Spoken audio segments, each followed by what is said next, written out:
gone through and seeing the end of it, man, it is a guaranteed seat in the kingdom of heaven, man. So in the name of our King Yahushua, we dedicate us another Passover of brothers and sisters' lives being saved. April the 13th, we got the Feast of Unleavened Bread.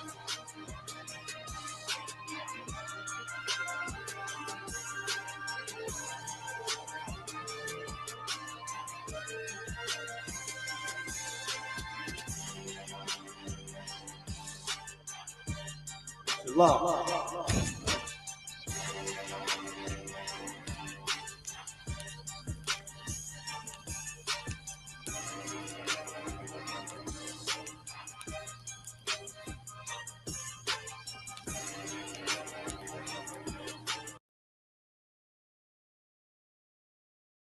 Vistaprint prints everything to get your brand in front of your fans, like t-shirts, water bottles, and totes, so everyone can gift it, work in it, and take it. Whether it's one of a kind or one for your whole team, if you need it, we print it. Print everything for your business at Vistaprint.com.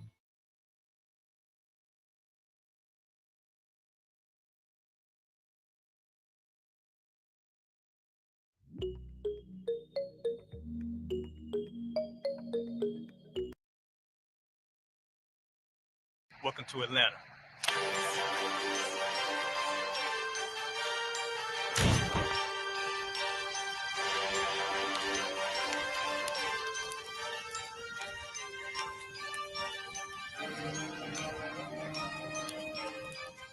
Christ is Officer 5000, Jeremiah, the camp leader of Atlanta. Passover 2025, starting April the 9th, we got the lamb slaughter. April the 10th, we got General Muhammad's flag. April the 11th, we got the black party that's going to have the Hebrew graduation. April the 12th, in Atlanta, Georgia, the 56th annual Passover, the only Passover under Community Junior Honor. Our great and holy King have honored us for turning our lives from the darkness to the light, man. There's no greater gift you can receive than to wake up to the truth and then commit your life to saving your brothers, man. Looking in their eyes and seeing their faces and seeing what they've suffered and what they've gone through and seeing the end of it, man. It is a guaranteed seat in the kingdom of heaven, man. So in the name of our King Yahushua, we dedicate us another Passover of brothers and sisters' lives. being saved. April the 13th, we got the Feast of Unleavened Bread.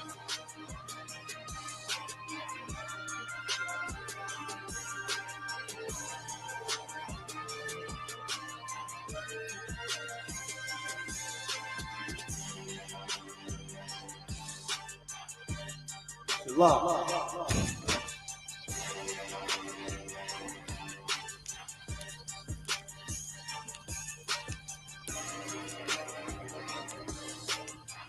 Atlanta.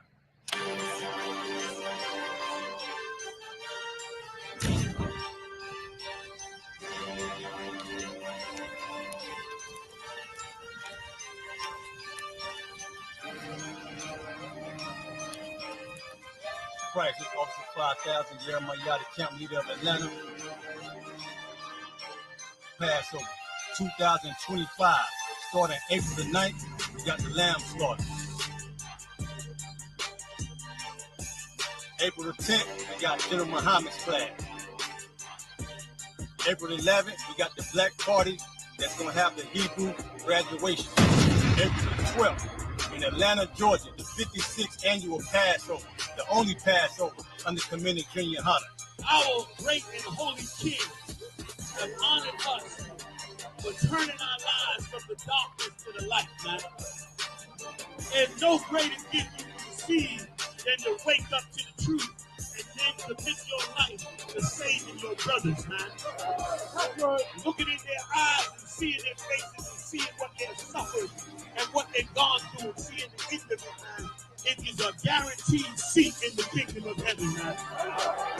So in the name of our King Yahushua, we dedicate us another Passover of brothers and sisters' lives being saved. April the 13th, we got the Feast of Unleavened Bread.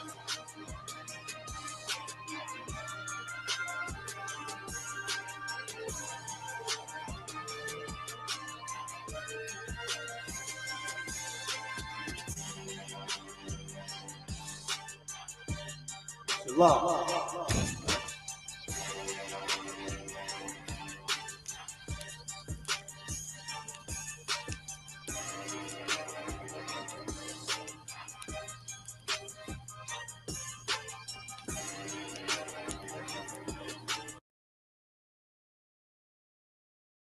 Grammarly is a must-have for all students. For example, when I'm writing emails to professors or any other writing tasks such as essays and discussion posts, I always run my writing through Grammarly. For example, they help you brainstorm initial topics. Grammarly also generates free auto citations instantly. No need to leave your webpage or type it in manually. One of my favorite features is the Clarity full sentence rewrites, and this function rewrites run-on sentences.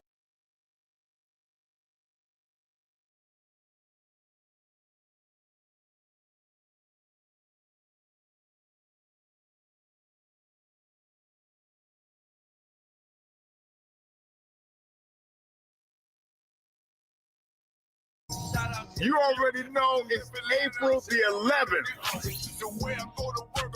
in Atlanta, Georgia, at the infamous Classic Atrium. ISUPK presents the All Black Party with live performances by You'll never see another King nigga like Ty. this. Used to have that white bitch popping on the night. 144, not Kawan, In the act like this. That's why we unaffiliated. Shaw, If for more, right, that's good business. not Tazar. We in the game, coach. Fuck you started, hey? Special guest from China Monet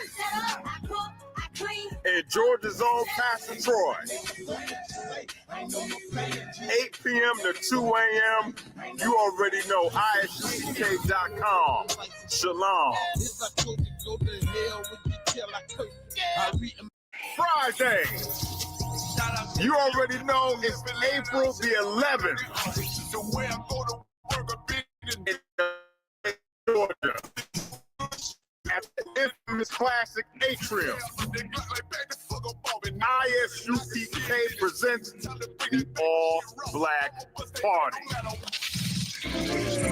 with live performances by You'll never see another King nigga like Ty. this. Used to have that white bitch popping on the night. 144, not Kawan, Snitching in the act like this. That's why we unaffiliated. Shaw, If for more, right, that's good business. not Tazar. We in the game, coach. Fuck you started, hey? Special guest from China Monet and Georgia's own Pastor Troy. 8 p.m. to 2 a.m. You already know ISUPK.com. Shalom. Friday. You already know it's April the 11th in Atlanta, Georgia, at the infamous Classic Atrium. ISUPK presents the All Black Party with live performances by You'll never see another King nigga like Ty. this. Used to have that white bitch popping on the night. 144, not Kawan, Snitching in the act like this. That's why we unaffiliated. Shaw, If for more, right, that's good business. not Tazar. We in the game, coach. Fuck you started, hey? Special guest from China Monet and Georgia's own Pastor Troy. 8 p.m. to 2 a.m. You already know ISUPK.com. Shalom.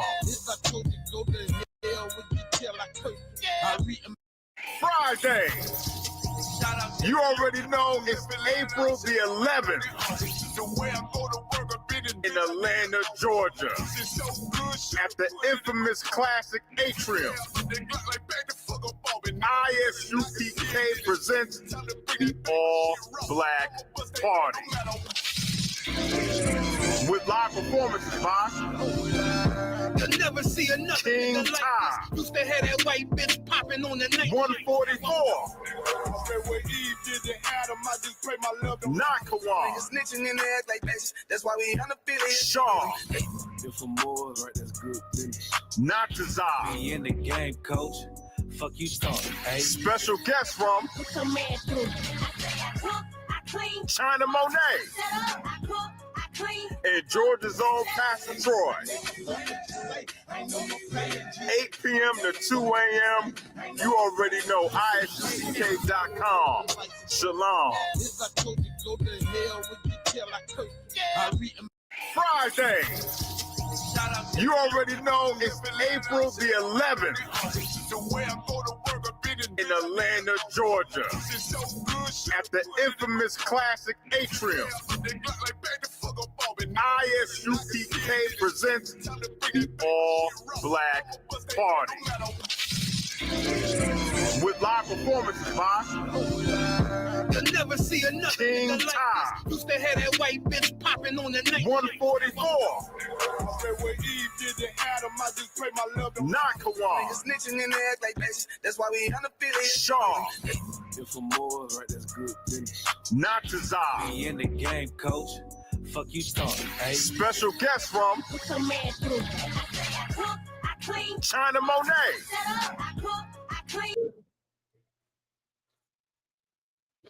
All right, clap it up. Hey, shalom, this is ISUPK, Southern Ohio. We're here to celebrate the Feast of Purim, right? Feast of Purim. If you don't know the story, we're going to get into it. But this is part of Israelite culture right here. This is what we're about to go over today. You're not taught this in the Christian church. You're not taught this in Black History Month. You're not taught this ever. The only place you're going to learn this knowledge is in the ISUPK, you understand? So this biblical story, of course, you might have read it in the Bible before, but we're going to go deep into it today. And we're going to let you know ahead of time, these are Black people, Israelites. You understand? This ain't your first image when you read the Bible is white people. That's because of what society has forced down our throat. Society has told us that everything good is white and everything bad is Black, Hispanic, or Native American. That is false. That is a lie. We're going to prove it today in the scriptures. So we're going to start off with in the beginning. If you could start me off with the beginning, we're going to get a little backdrop of the story. Then we're going to get into the meat and potatoes of it because it's a lot to talk about and we ain't going to be able to condense it all in 2 hours. So. Khan, sir. This is the book of Esther, chapter 1, verse 1. Now it came to pass in the days of Xerxes, this is Xerxes, which reigned from India even unto Ethiopia, over 120 provinces. Right. So this is talking about Xerxes, right? And this is these figures you can go and find in history, right? Xerxes you can look up, right? All these people in history that you find in the Bible. That's why they say the Bible is the most accurate history book, because the things that happened in the Bible, you can go and back them up with events that happened in history. Go ahead. Khan, sir. Verse 2, that in those days, when the king Xerxes sat on the throne of his kingdom, which was in Shushan, the palace. Mm-hmm. Verse 3, in the 3rd year of his reign, he made a feast unto all the princes and his servants, the power of Persia and Media, the nobles and princes of the province, right before him. So this is the Medo-Persian Empire. Again, you can go and look this up. This is part of history. The Medo-Persian Empire was a very powerful empire. I forget the time frame, but they ruled a massive amount of land around that whole Persia area, went to war with the Greeks, went to war later on in history. They conquered, pretty much that whole territory around Persia. Sir. Verse 4. Go ahead, Isaiah. 300.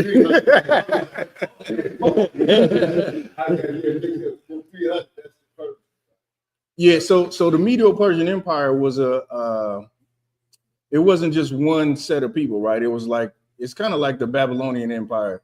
When you look at it, it's how they conquered and took on, and then nations would go and fight for them. So even in the movie 300, you'll see that it was other groups of people fighting for the Persians.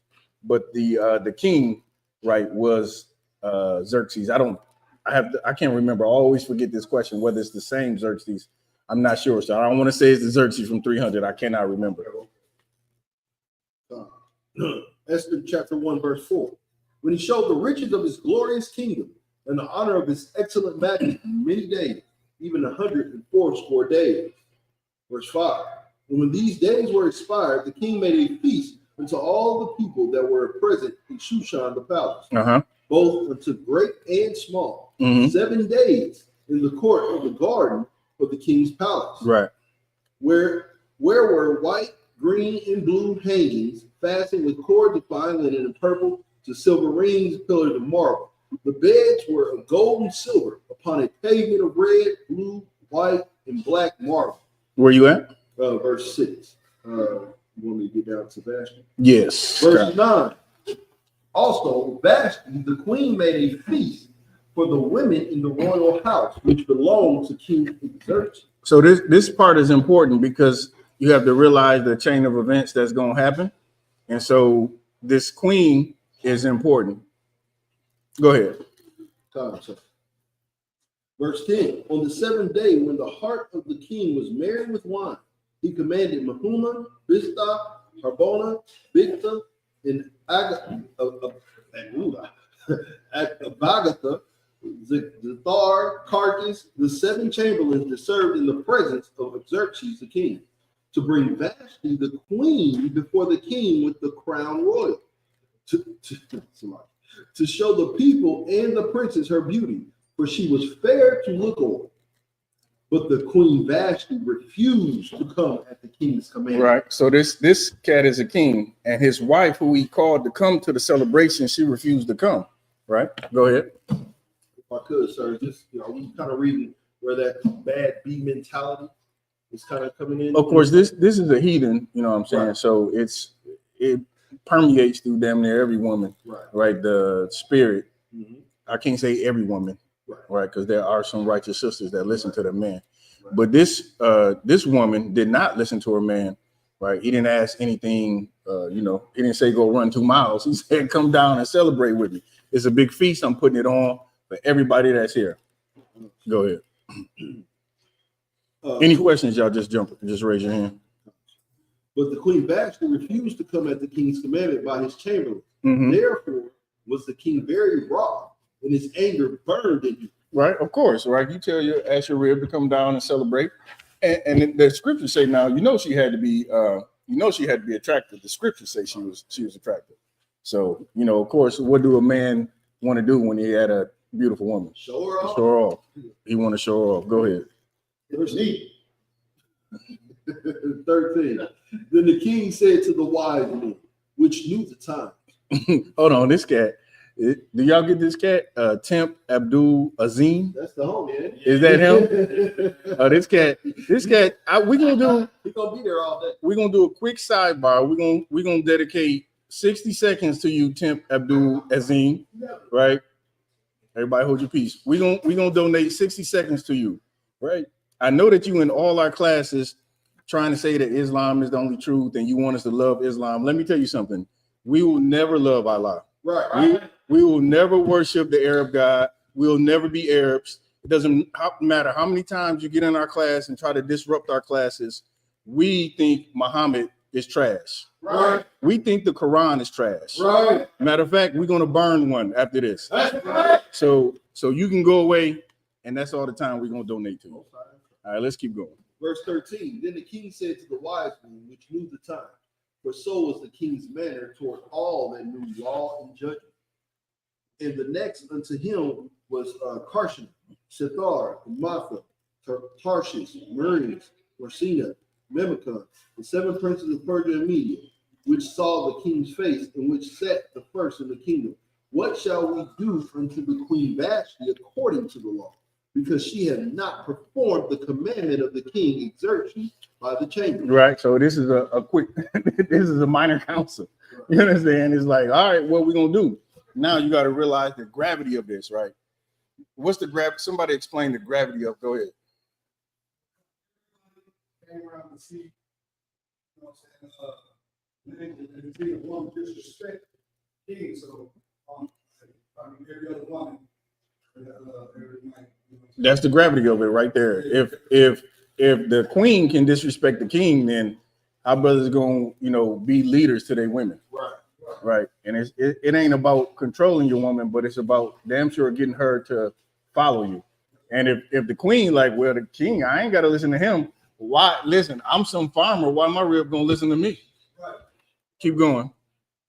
I'm saying I love what she was doing. Most high. Go ahead. Clap it up before we keep going. Clap it up for the sisters that made the wonderful food. Keep going. Verse verse 16. And Memucan answered before the king and the princes, Vashti the queen had not done wrong to the king only, but also to all the princes and to all the people that are in all the provinces of the king Xerxes. That makes sense, right? That makes sense. Like, it's not just evil unto the king that didn't happen. That's evil unto every man. Right. Go ahead. 17. For this deed of the queen shall come abroad unto all women, so that they shall despise their husbands in their eyes when it shall be reported. The king Xerxes commanded Vashti the queen to be brought in before him, but she came not. Likewise shall the ladies of Persia and Media say this day unto all the king's princes, which have heard of the deed of the queen. Thus shall there arise too much contempt and wrath. That's it right there. That's what's going to rise, and that was going to happen, right? Too much contempt for men, which is a lot of times what you see in today's society. There's a lot of contempt for men. Why is there a lot of contempt for men? Somebody give me a reason. Go ahead, Kyle. The queens of this kingdom doing the same thing. That's one reason. Anybody else? Go ahead. I was just going to say, because this kingdom itself essentially enables it.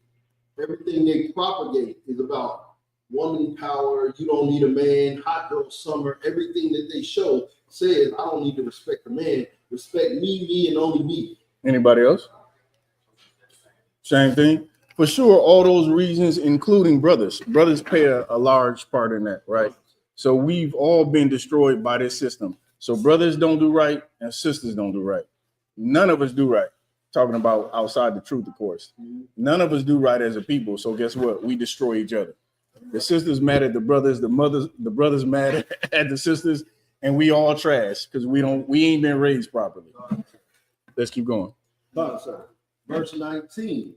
If it please the king, let there go a royal commandment from him, and let it be written among the laws of the Persians and the Medes, that it be not altered, that Vashti come no more before the king Xerxes, and let the king give her royal estate unto another that is better than she. Mm-hmm.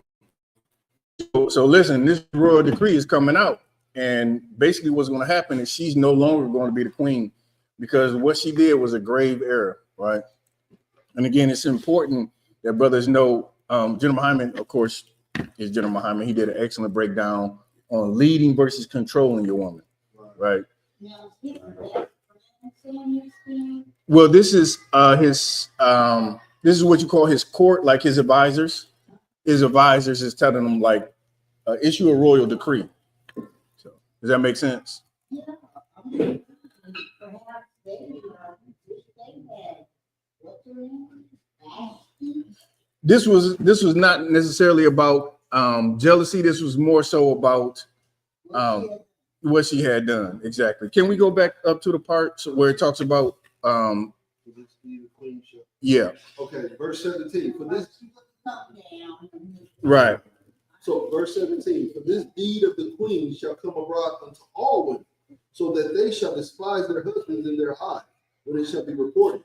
The king Xerxes commanded Vashti the queen to be brought in before him, but she came not. Okay, your sister said she got it. So that's really the reason why they wanted that royal decree, just so it wouldn't cause a lot of turmoil amongst marriages. It was bad for marriages in that kingdom. So go ahead. Just to add a quick point to that. When you read the scriptures, you can't look at it in modern terms from the standpoint of, well, you probably know a lot of women that do this every day, but because of what you see every day, that's what he was trying to say right there. What you see is what he was saying. That's going to happen in my kingdom. And then I'm going to lose control. Yeah. Well, yeah. So the king definitely went along with it because it was the right thing to do. So I see why you might think that, but it was definitely something that the king agreed with. He went ahead and went along with it. So, let's keep going. Concept. 20. And when the king's decree, which he shall make, shall be published throughout all his empire, for it is great. All the wives shall give to their husbands honor, both to great and small. Mm-hmm. And the saying pleased the king and the princes, when the king did according to the word of Memacah. Right. So they said that this saying, it pleased the king, meaning he was in agreement with it. This is what he wanted to happen. He wanted to save his empire, really, because if a sister can, well, not a sister, but if a woman can disrespect the king, what chance do common men stand in their own households? Right. Keep going. 22. For he sent letters into all the king's provinces, into every province according to the writing thereof, and to every people after their language, that every man should bear rule in his own house, and that it should be published according to the language of every people. Somebody find me Corinthians. Man is the head. First Corinthians. You stay where you at. Go ahead. Just go to it if you got it. Keep going, y'all, with them. God. Esther chapter 2, verse 1. And these things, when the wrath of King Xerxes was appeased, he remembered Vashti and what she had done and what was decreed against her. Then said the king's servants that ministered unto him, let there be fair young virgins sought for the king. Go ahead, Kyle. Go ahead. I got that. Book of 1 Corinthians chapter 11. Chapter 11. Verse 7. Nice and loud. There should be clear. But I will have you know that the head of every man is Christ.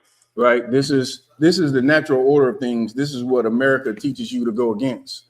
This is the natural. Matter of fact, I can't even say the natural order of things. This is how the Lord set it up. The Lord set it up so that it works this way. Go ahead. And the head of the woman is the man. Read it from the top, Baba Kasha. But out the book of 1 Corinthians chapter 11, verse 3. But I will have you know that the head of every man is Christ. The head of every man is Christ. Like if you're not looking to Christ to lead you in your day-to-day life, then you're missing out on the order of things, how the Most High set it up. Christ should be leading you. You should be looking to Christ as an example of how to live. You should ask the question, what would Christ do? What would Christ do? You understand? Christ would keep the law, statutes, and commandments. That's what Christ would do. Go ahead.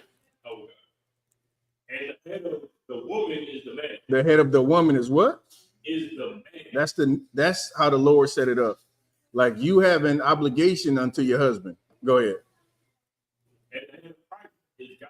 Right. And that's, again, that cuts people who say that Christ is God. How can Christ be God if it's saying that his head is God? That's another precept. If you don't already have that one added to your book about Christ not being God. You wouldn't even think that that's a precept for it, but if you listen to it, the head of Christ is God. So how can Christ be the head of himself? Right. Go ahead, sis, you got it. Mm-hmm.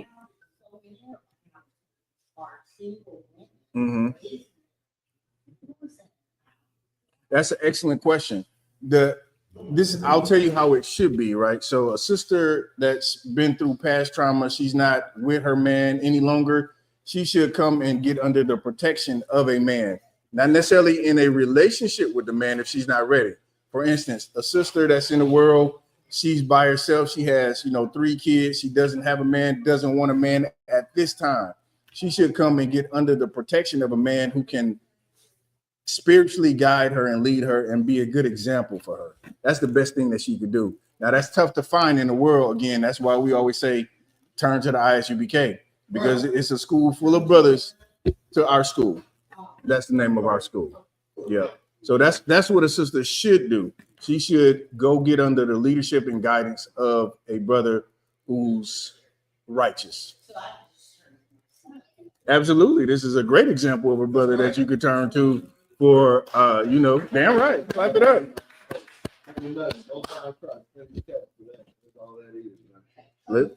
Yep, absolutely. I didn't hear you. Go ahead. What you mean? No, I'm straight. I'm teaching. I'm good. I ain't gonna have anything right now. Go ahead. Oh, was that it? That was it on that, right? Keep going, yo. Esther chapter 2, verse 3. Okay, we're gonna get a little bit more background with this. So now we setting the stage, right? The king had a feast. His wife disobeyed him, right? Now his basically his council said, send out a decree, like there's virgins out in the country. Let's see what we can find for you. Go ahead. Verse 3. And let the king appoint officers in all the provinces of his kingdom. Now remember, he had 127 provinces to choose from. Go ahead. That they may gather together all the fair young virgins unto Shushan the palace, to the house of the women, unto the custody of Hij, the king's chamberlain, keeper of the women, and let their things for purification be given them. Yeah. And let the maiden which pleaseth the king be queen instead of Vashti. So Vashti was no longer going to be queen. She lost that seat when she disobeyed her husband. Go ahead. And the thing pleased the king, and he did so. Go ahead. Now in Shushan the palace, there was a certain Jew. There was a certain what? A certain Jew. Let me get Jeremiah 14:2 real quick. Anybody? Y'all keep. I'm gonna be calling for some scriptures. Y'all keep your phones. Go ahead if you got it. Nice and loud. Book of Jeremiah, chapter 14, verse 2. Judah mourning, and the gates thereof late. This is the Jews. This is talking about the condition of the Jews. The Jews are in mourning, and our gates are languished. Use a gate for protection. When something is languished, that means it's desolate. It's not in the shape that it should be in to protect you. Go ahead. God. They are black to the ground. The Jews are black. So if somebody comes to you and some so-called Jewish man, and he comes and say, "Hey, I'm a Jew," that is not possible because what? Read it again. They are black unto the ground. The Jews are black unto the ground. So this Jew, there was now in Shushan the palace, there was a certain Jew. Keep going. There was a certain Jew whose name was Mordecai, the son of Jair, the son of Shammai, the son of Kish, a Benjaminite from the tribe of Benjamin. Who are those brothers and sisters today? Everybody today has a biblical identity. Because we live in a society where we're so disconnected from history and the Bible, we think that these people in the Bible went away. People don't go away. Right. Like you would have to wipe out a whole, you understand? Like Esau ain't changed over the years. He's been the same since the same. Like a lot of people be like, white people were over here, and so they kind of phased out the people. Okay. Black people been in America for a long time. We still here. Right. We ain't been phased out. That's right. We ain't been phased out. You understand? So the people that's here today are the same people that was during the time of the Bible. Keep going. Verse 6. Who had been carried away from Jerusalem with the captivity which had been carried away from Jeconiah, king of Judah. You can go and read that history in Kings, how we were carried away to Babylon. That's a terrible thing to go and be in your own country. Now, we can't even relate to this today, right? We can't relate to this because most of us were born, I would venture to say everybody in here was born in America, right? We was born in America, and we've never had to be taken away, or we've never on our own land. Right. We've always been in the land of our captivity. There was a time when we lived in Jerusalem and we were carried away to Babylon. You know how heartbreaking that had to be to go and be under the subjugation of another people. See, we kind of used to it here because this is all we know. But imagine just looking at Jerusalem in the rearview mirror. Keep going. Whom Nebuchadnezzar, the king of Babylon, had carried away. And he brought up Hadassah, that is Esther, his uncle's daughter, for she had neither father nor mother. And the maid was fair and beautiful, whom Mordecai, when her father and mother were dead, took for his own daughter. Yeah. So Mordecai raised his sister as his own, basically. Keep going. Verse 8. So it came to pass, when the king's commandment and his decree was heard, and when many maidens were gathered together unto Shushan the palace, to the custody of Haggai, that Esther was brought also unto the king's house, to the custody of Haggai, keeper of the women. And the maiden pleased him, and she obtained kindness of him.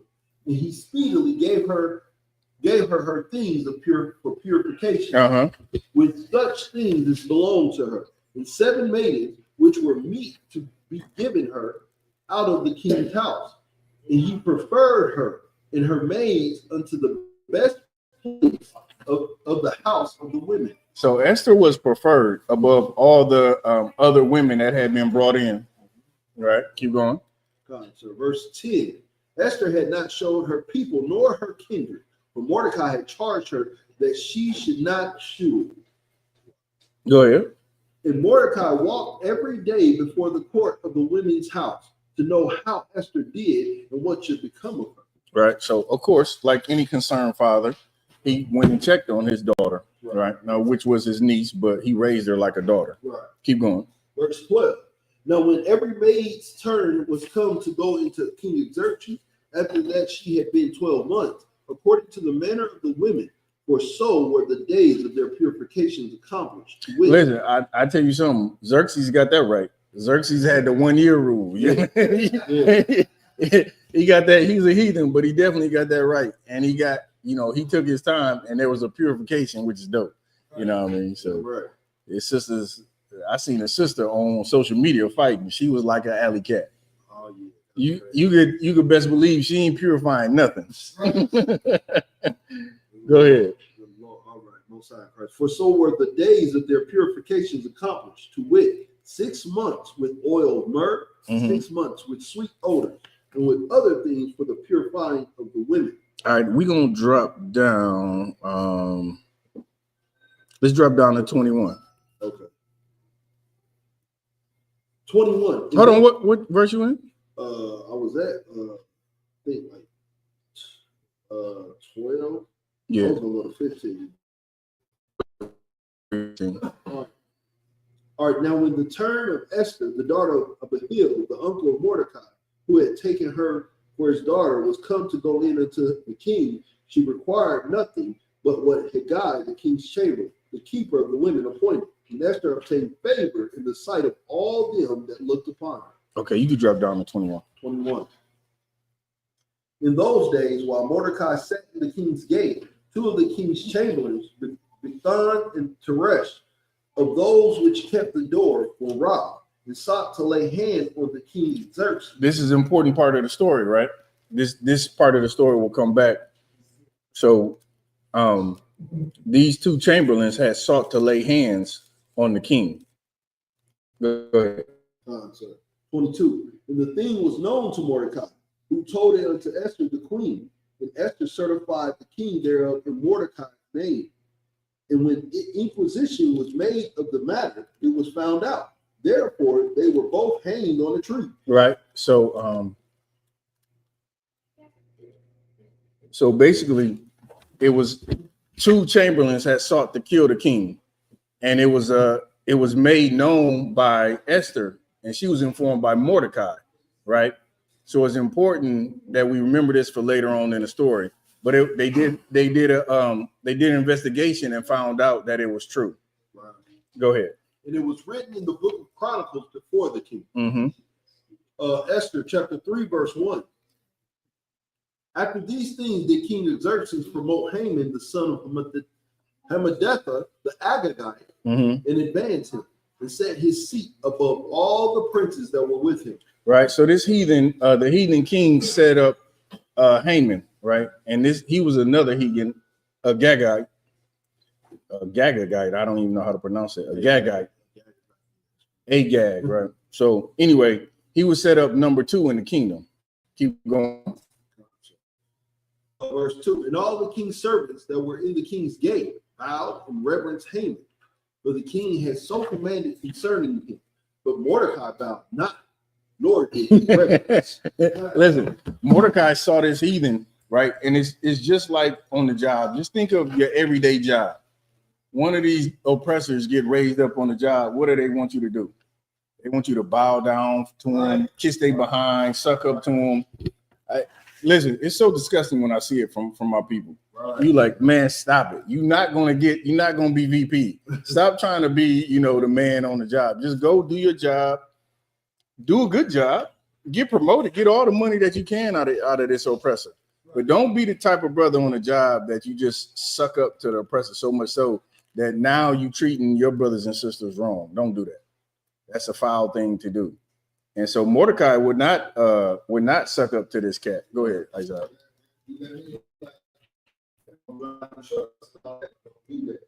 What you mean?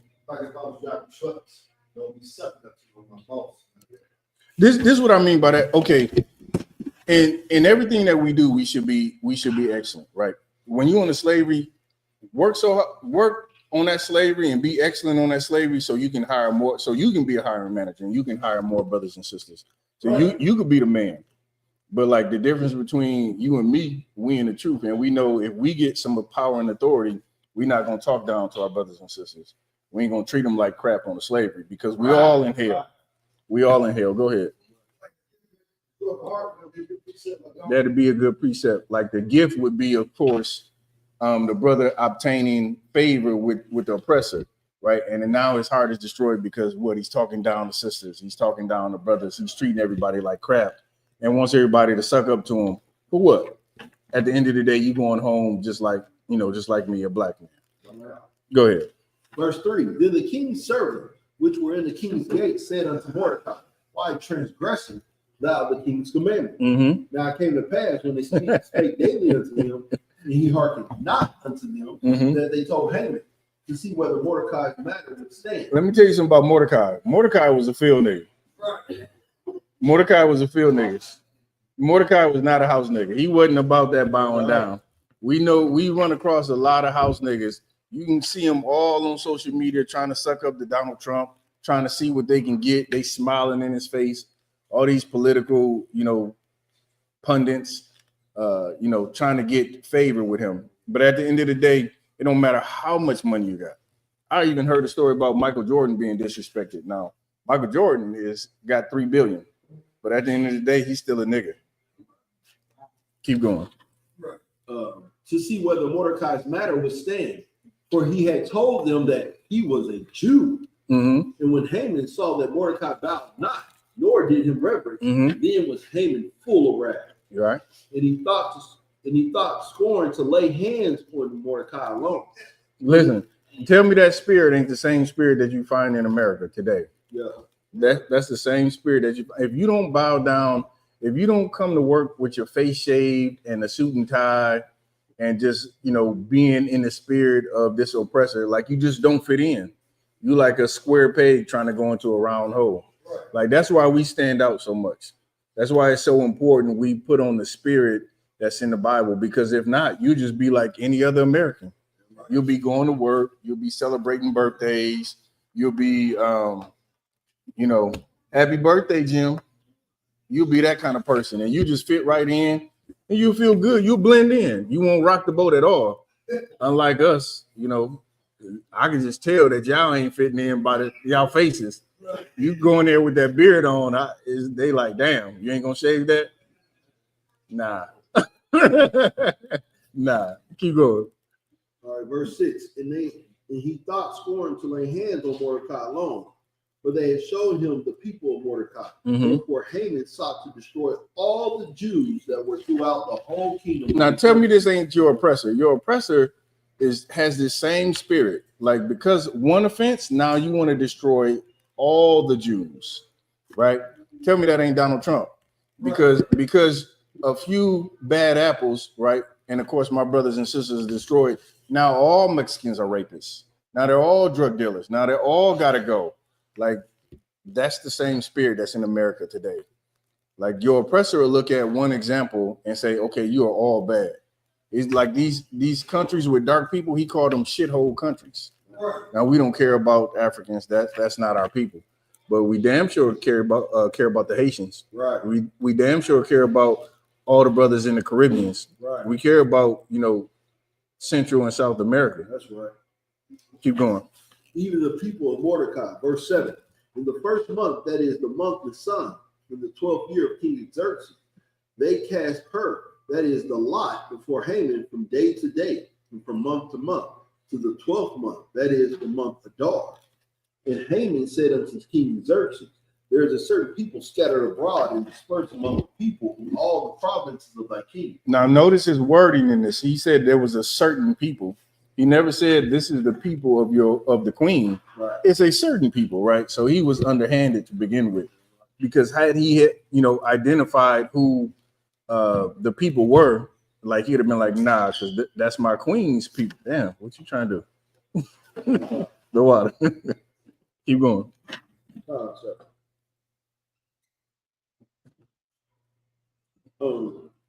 Among the people in all the provinces of thy kingdom. Any questions that anybody has, just raise your hand and I'll answer.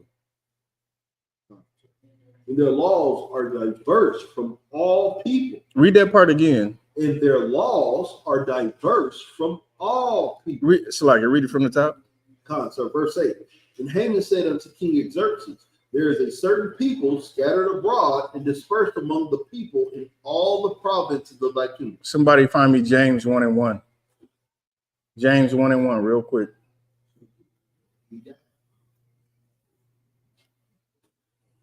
Let's get it, priest. Go ahead. It's the book of James, chapter 1, verse 1. James, a servant of God and of the Lord Jesus Christ, to the 12 tribes which are scattered abroad. Listen, we as a people are scattered. That's a curse from the Lord. You can go and read Deuteronomy. Why is that such a curse? Somebody break it down for me. Go ahead. Being scattered is a big reason why we don't understand the power of coming together. That's it. I ain't gonna even let you get that deep into it. That's it in a nutshell. In a nutshell, it's like if I'm getting jumped, right? I'm walking home every day by myself, and 5 bullies run up on me, I'm in trouble. But if I got my brothers right here, I got these 5 brothers, and we walking home every day, them bullies gonna be a little bit more hesitant to jump on me. That's how we are in America. It's easy to pick on us. America is a bully to us. Why? Because it's easy. We scattered. We're not only scattered physically, we're scattered spiritually as well. Like, we have no togetherness. We don't even understand how powerful it is just to come together with us right here and become like-minded. Like, this right here will spread like a virus. If every one of us in this room start thinking the way that the Bible prescribes us to think, we'll set a fire in Dayton. That's right. We set a fire in Cincinnati. Right. We set a fire in Columbus. That's right. We set a fire all across Southern Ohio. Why? Because what's being perpetuated now? Twerking, drugs, unaliving your brother, all things that's detrimental to us as a people. But what if we start pushing families being together, right, loving each other, right, not selling drugs, not twerking? You twerk in the bedroom, you do whatever you want in the bedroom. You get my point. Let's keep going. Common concept. And their laws are diverse from all people. Our laws are diverse, man. What does your oppressor say? Your oppressor say you can eat pork, you can eat shrimp, you can eat crab, you can eat lobster, you can eat anything in the water that you want. The Bible prescribes what you can eat. That's why back here, these clap it up again for the sisters. Listen, you're not gonna find any abominations back there. Ain't no pork back there, ain't no shrimp, ain't no crab, ain't no lobster, none of that. Right. Let's keep going. Neither keep they the king's law. Right. He's saying they don't keep the king's laws. Keep going. Therefore, it is not for the king's profit to suffer them. Right. So again, this wicked heathen Haman, he was trying to set it up so he communicated to the king so he could destroy all the Jews in the land. Let's keep going. Verse 9. If it please the king, let it be written that they may be destroyed, and I will pay 10,000 talents of silver to the hands of those that have the charge of the business. Right. So he came out of his personal stash. You understand? Let's keep it down. Let's keep it down in the back. Go ahead. To bring it, my little sister, she got a lot to say back there. To bring it into the king's treasures. Mm-hmm. And the king took his ring from his hand and gave it unto Haman, the son of Hammedatha, Agagite, the Jews' enemy. Right. And the king said unto Haman, the silver is given to thee, the people also. Do to them, or do with them as it seemeth good to thee. Then were the king's scribes called on the 13th day of the first month, and there was written according to all that Haman had commanded unto the king's lieutenant, and to the governors that were over every province, and to the rulers of every people of every province according to the writing thereof. Don't that sound like what's going on a little bit today? There's a lot of decrees going out from Donald Trump, ain't it? There's a lot of things happening right now. Like you can look at the similarities. The Bible is, the living word of God, just so you know. Right. This is the living word of God. If you got a problem, you refer to the Bible for the solution. Guess what happened during biblical times? Decrees went out and they were trying to destroy the Lord's people. What is Donald Trump trying to do today? He's trying to destroy the Lord's people. Of course, America doesn't realize what they're doing. The more they're putting, I don't want to say money in the bank. What's the opposite of putting money in the bank? They're robbing the bank. They're robbing the bank. This is what they're doing. Every time they do something evil toward the Lord's chosen people, they're taking out a loan. And guess what? They're going to have to pay that loan back. I know Christianity don't like to talk about all the terrible things that's happening during the end times, but it's going to come a time where they're going to have to pay that money back. They're going to have to pay that debt back. And it's not going to be able to be paid with cash. The Lord don't want cash. Find me the scripture where it say, I shall not meet thee as a man. I think it's in Isaiah. And I will not meet thee as a man. Go ahead, Isaiah. Isaiah, give me that scripture. I will not meet thee as a man. You know what I'm talking about? I'm calling you out, Isaiah. You know what I'm talking about? It's all good. No, I want Isaiah to read it. Give it to him real quick so we keep going. Isaiah got it. Isaiah chapter 47.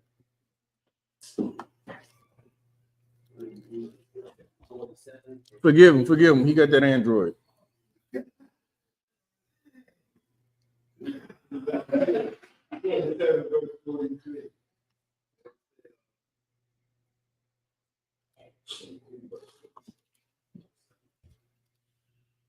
You got it? Oh, you ain't got your glasses? Go ahead. You got it? All right, go ahead. He said, "Oh."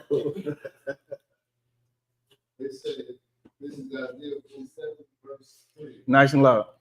The nakedness shall be uncovered, and ye thou shame shall be seen. Listen, this what's important for you to realize. America is a country that's never seen war on its soil. The Bible says this about America: your nakedness shall be what? Read it again. Thy nakedness shall be uncovered. Your naked, like that's a shameful thing. Like imagine walking down the street and somebody just run past and just rip all your clothes off and you got to walk home naked. Like that's a shameful thing.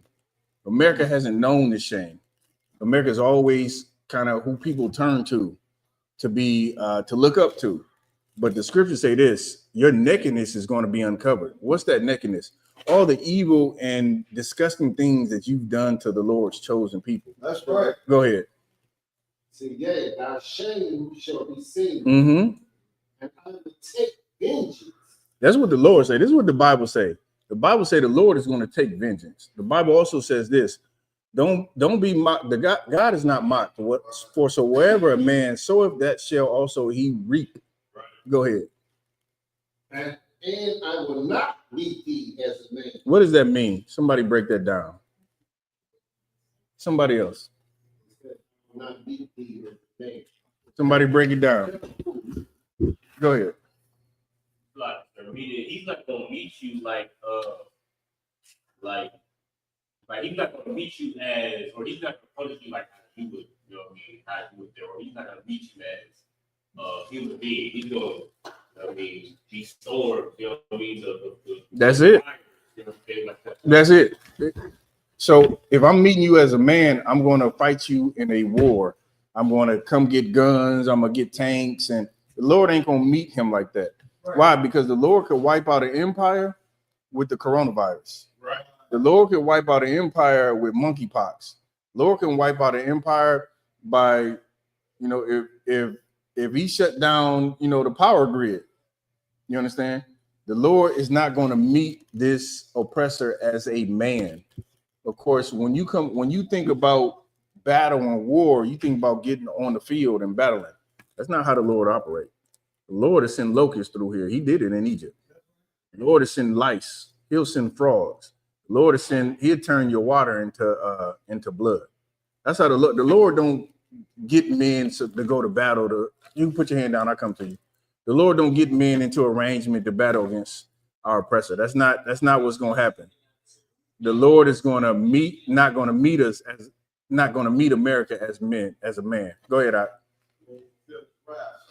That's right. Go ahead.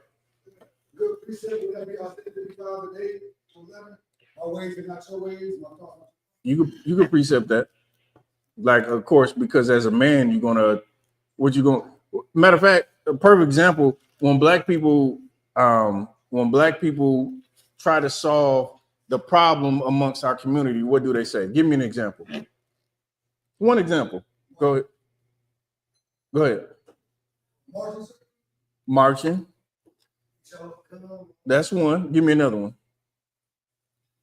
We put our faith in like money. Money is the one that I was looking for. We need economic power. Listen, black people got a lot of money. Black people got, I forget the statistic, but it's 1.3 or 1.6 trillion dollars. That's black people in America. That's how much money we got. That's not chump change. We could do a lot of good with 1.6 trillion dollars, but guess what? There ain't nobody organizing us to get it together. Ain't nobody got us we got some banks, but we don't have a national bank. We don't have a national school system. We don't have a national medical program. We don't have national insurance. Like that, it should be a chain of black grocery stores. Money ain't the issue. Money ain't gonna solve our problems. Only thing that's gonna help us is the Lord. Go ahead.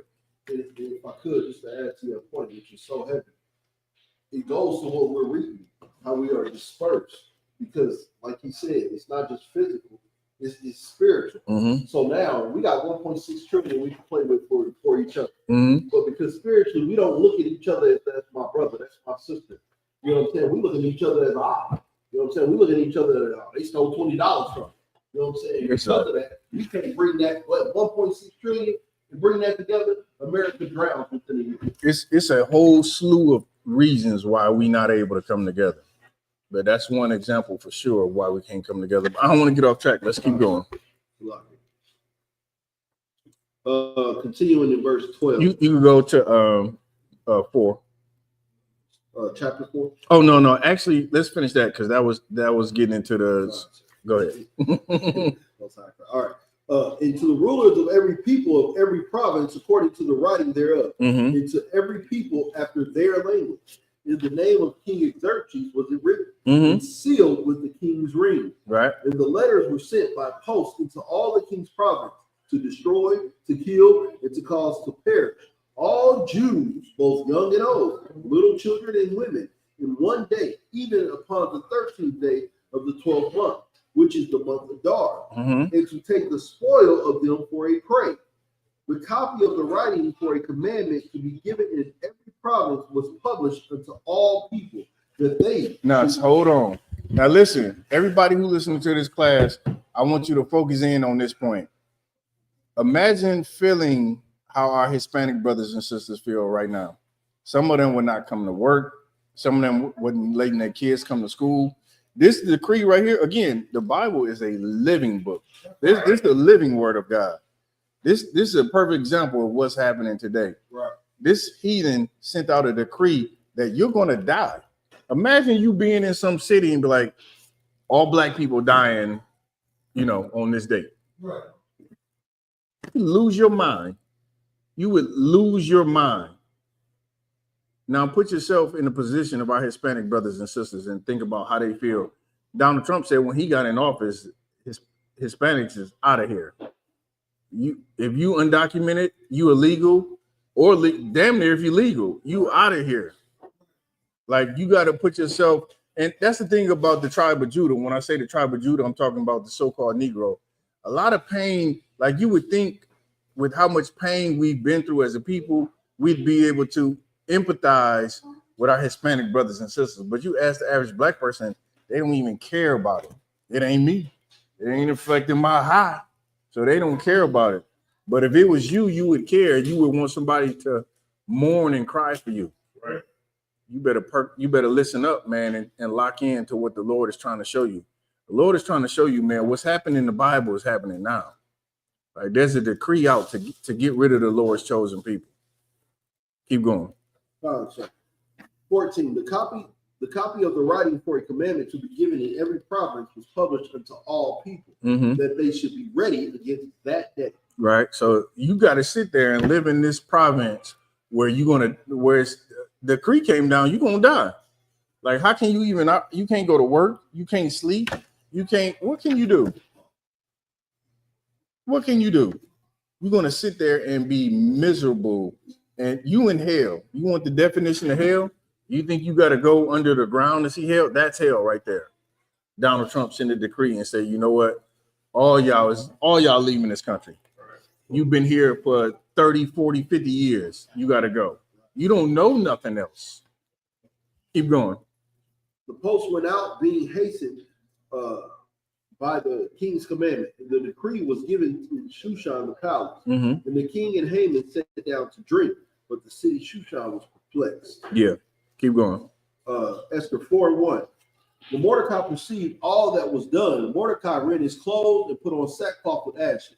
That was our tradition in Israel when we were mourning. We put on sackcloth, meaning old clothing, and put ashes on our head or dirt on our head.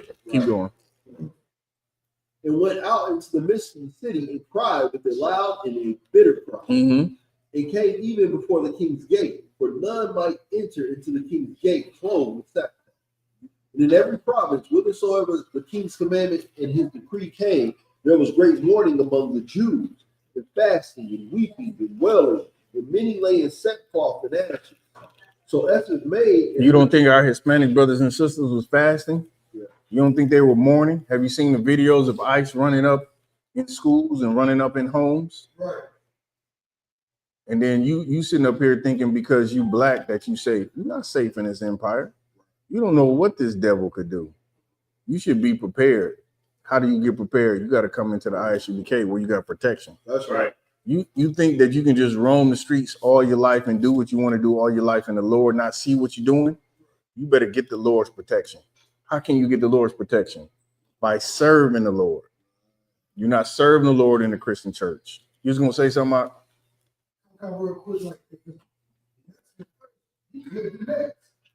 Exactly. Exactly. That's not what I'm saying. One day when he just said we all got. Listen, America could do. Listen, this oppressor could do, and that's the thing that kills me about rich people. You think because you black and you rich, you beat the odds. You ain't beat nothing. Esau could come and take your riches today. Esau could make up a new law tomorrow and be like, well, you earned this money between 1984 and 1985 on Monday at 2:00. Yeah, I see the deposit in your bank account. We got a decree. We taking all that. Esau, this is his country. This is his land. He make the rules. And I always say this at camp. I always bring this out. Like, if I make a game, you think I'm going to change the rules of the game so you can be equal to me? Right. And that's what your black politicians believe. They believe, I'm going to come to you. They believe that they can lobby or they can go and convince Esau to change the rules of his game. You cannot. You will never. I'm just thinking from my own self. I ain't even gotta think about. I ain't gotta go to college for this. I ain't gotta go, think of no formula. I'm just thinking practically. If I'm in charge of a game and I always win the game, why would I change the rules of the game and let you win? I always win. I got Boardwalk. I got Park Place. I ain't changing the rules. Them automatic for me. I ain't giving them to you. What's the little green joint? Them used to be worth a lot too on Monopoly. Pennsylvania and all. I'm not changing the rules. Listen, Mark, look, she done played it too. I'm not changing the rules. You think Esau gonna change the rules so now we can get ahead and overcome? Hell no. You ain't overcoming nothing. Go ahead. Just to those points that y'all was making, they already started to shake down the Native Americans, asking for their identification. Yeah. Even though they decided to put them on reservations. Yeah. It's only a matter of time, like y'all was saying. It's only a matter of time before that trickle down to the Native or so-called African American. And that's disgusting too. To look at a people that's been here and then go to them and ask them and even check and see if they're illegal. Like that's disgusting. Right. But as Black people, as the so-called Negro, a lot of times we don't even empathize with that. We're just like, oh well, it ain't me. Right. But let your cousin get shot. Then now you crying to everybody. Right. Right. Let little Ray get capped. Now you want all the change in the world. Go ahead, Isaiah. No. So when you look at a lot of interviews we do, that's the majority of what I'm saying. They know that. And that's a misconception too. A lot of people think that the Hispanics ain't roll with us. You do some digging. You do it's one of those things is not publicized a lot. It's not on the front. It's not put in your face a lot like the propaganda. The propaganda is that if you go on your phone, you see a lot of stories where we against each other. But go and do your history, man. Go and do your history. You'll see that them Hispanics stood with us. They in the ghettos, in the barrios, all that stuff, man. We rocked together. We had to, and even before that, go look at the slaves that escaped to Mexico. They were free down there. Go ahead, real quick. Yeah. Yeah. Yeah. Keep going, Yelton. Esther 4:4. So that's just made. Hold on, too. And the point about that, Black people don't even ride with Black people. Right. That's another thing I'm tired of hearing about is the damn Hispanics don't. Black people hate Black people. Go look at the rich. They hate poor niggas. Poor niggas hate rich niggas.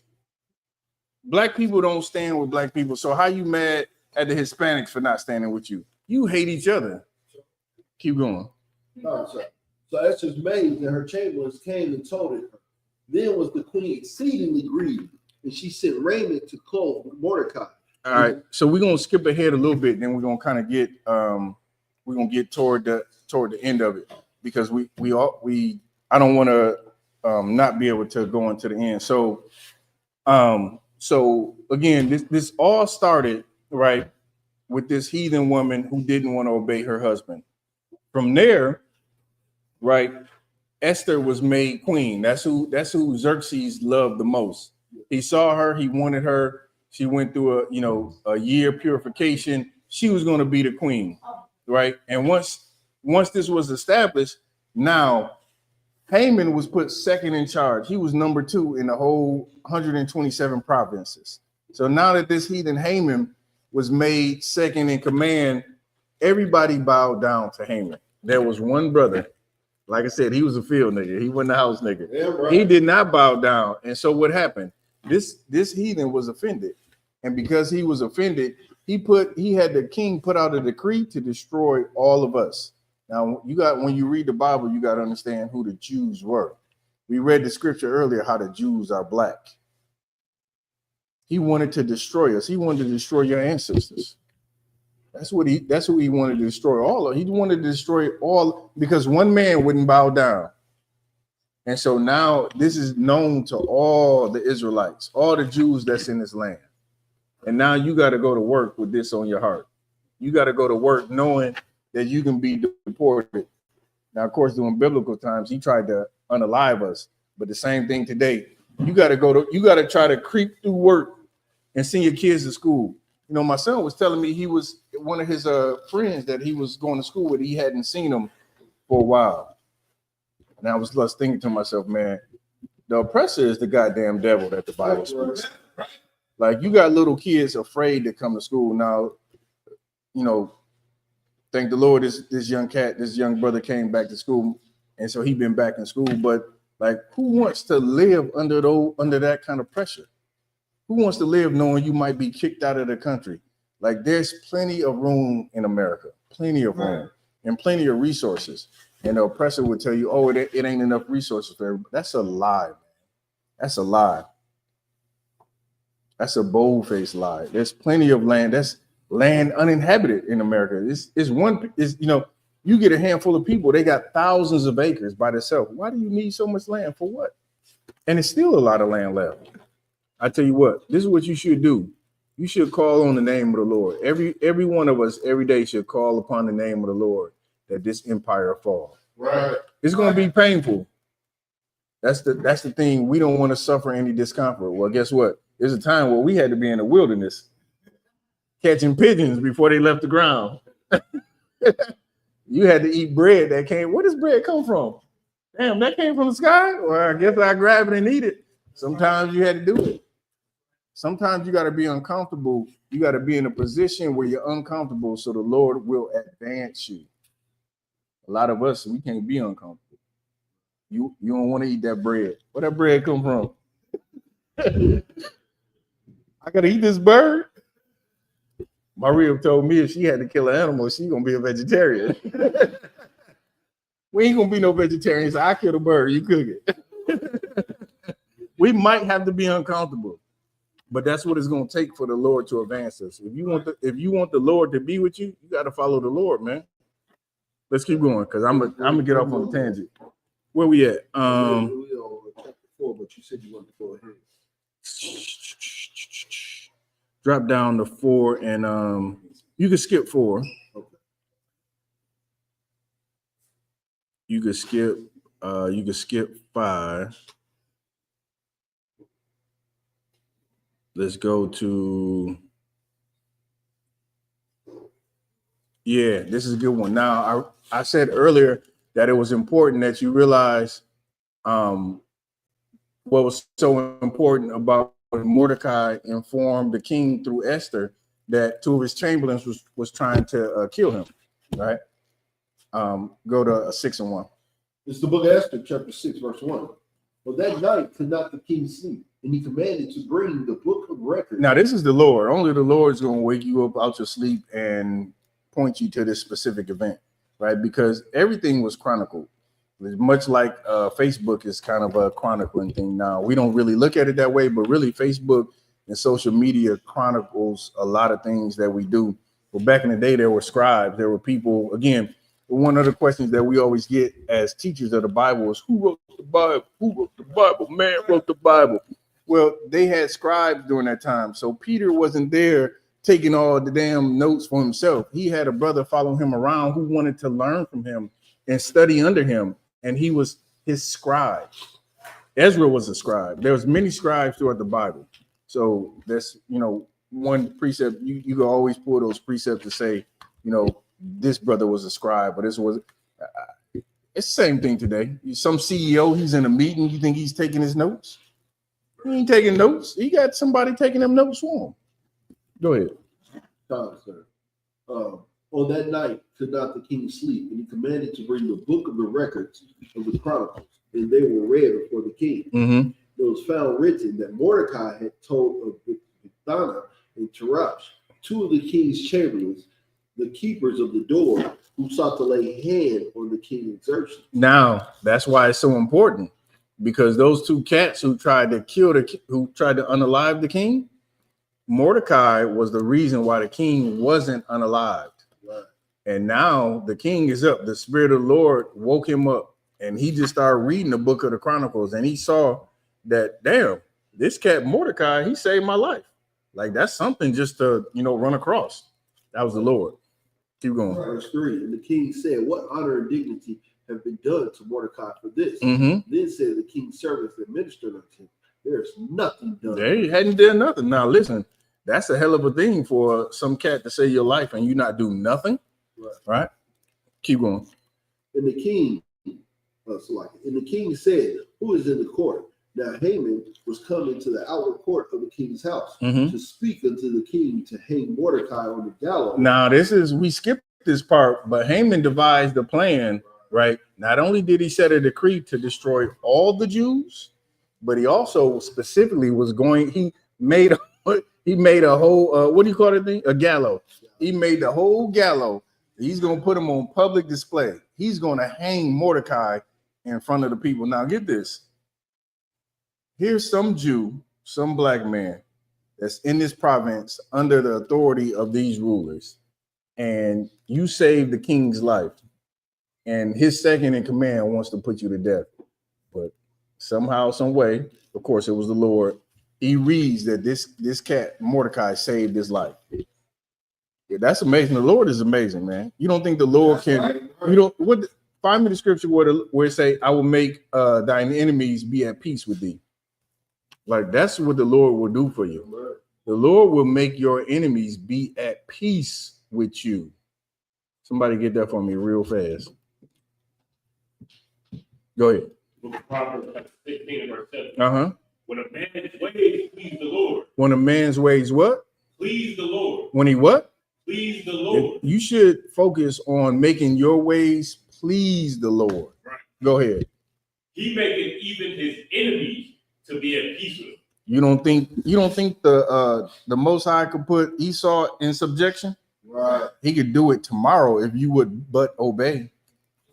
Guess what? If we stop doing drugs today, the black people would change tomorrow. We wake up a new people tomorrow. We'd be rich. You know how much money you save not smoking weed? I saw the price of cigarettes. I don't even know how niggas are smoking cigarettes these days, man. Right. Smoking cigarettes is like a house payment in the course of a year. I don't even lie to you. I think it's like $40, $50 for a case. That's crazy. I think a case, I never smoked, but I remember my family buying a case of cigarettes or a pack of cigarettes was like $1, maybe $1.50, $2. Like one pack is like, I don't know. It's something ridiculous. Go ahead. And on the side of the box,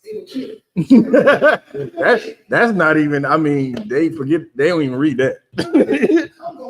I'm just looking at the financial, like if we would just do the things that the Lord say to do, the Black, Hispanic, and Native American community would change overnight. Go ahead, Doc. So like, but just on the point, like the fact that Esther, when she heard what Mordecai reported to her, she reported it to the king and said this was in Mordecai. She reported it to Mordecai.